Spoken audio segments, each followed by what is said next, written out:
Jo, zotëri, jo. Se pyetje as opozitën, as pozitën. Nuk do bëjnë do të ata qeveri teknike, nuk do të alën do të më... Nuk po gjej epiteti theba ati Sali Berishës. Vagabondit Sali Berisha, nuk do t'i shkoj më e tija.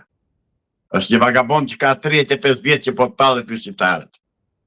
Ku që i thot a është demokrat. Kështu që ka demokracia, kështu që këta janë demokratët që bëjnë listat të mbyllura edhe bëjnë plane për të vjedhur Shqipërinë, se e ka vjedhur deri tani sa s'ka ku shkoj më bashkë me Edi Ramën, me Edi Ramën, me Fatos Nanon, me Ramiz Alin, me të tërë banditët e Partisë Punës.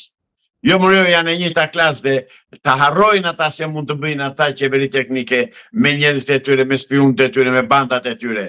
Të armatosura ose të pa armatosura. Por të armatosura me ideologjinë marxiste-leniniste që e kanë në gjak, e kanë në ADN. Pra, ju thoni që fakti që Berisha i është kthyer tani kësaj teze është tallje me popullin. Sepse ai u fut në zgjedhje.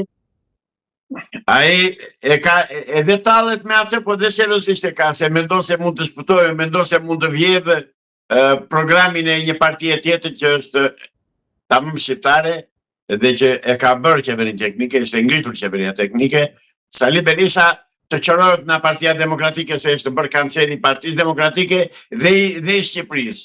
Është një kobër që vetëm po kafshon për ditë. Avokat, nga dita në ditë pas zgjedhjeve dalin edhe detaje nga ai që ndodh brenda Selis Blu. Mesazhe, një luftë klanesh, grupesh brenda, mos votoni këtë, mos votoni atë. Brenda partisë duket sikur nuk e kanë pas në mendje të mundin Ramën, por të mundin njëri tjetrin. Kjo do të thotë që ata nuk janë parti që mendojnë për fatet e Shqipërisë, nuk janë parti që mendojnë për fatet e Adveut, nuk janë parti që mendojnë për interesat e popullit, po janë një klan qënsh në korit ose bishash të xhunglës për para pres që kush të shqyj copën më të madhe. Jo zotëri, s'kan as i lidhje ata me demokracinë dhe me të drejtat e qytetarëve. Asnjëherë, kush e pegoi Sali Berishën të kthente pronat? Dhe të na thotë. Po ai kishte një urrëtie të jashtëzakonshme dhe ka një urrëtie të jashtëzakonshme për pronarët dhe për njerëzit e pasur. Ai do që t'i shkel njerëzit siç ishte mësuar t'i shkelte. Dhe që po i shkel tani merhumët demokratë që i vjen nga mbrapa. Çfarë do bëjmë merhumëve? Merhumët janë merhum, nuk kanë sy në ballë shopin. Ai vazhdon të gënjej nga viti në vit ata prapë vjen pas tia. E kuptoni se zotëri ai është një kancer që po e ha Shqipërinë sot e 33 vjet.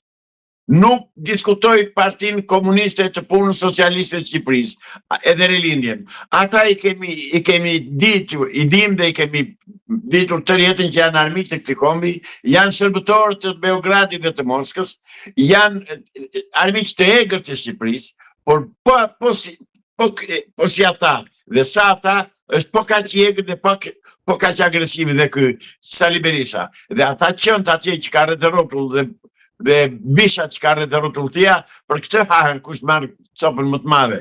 Unë u bëj thirrje demokratëve të ndershëm, largohuni nga ai njeri dhe nga ajo bandë hajdutësh, largohuni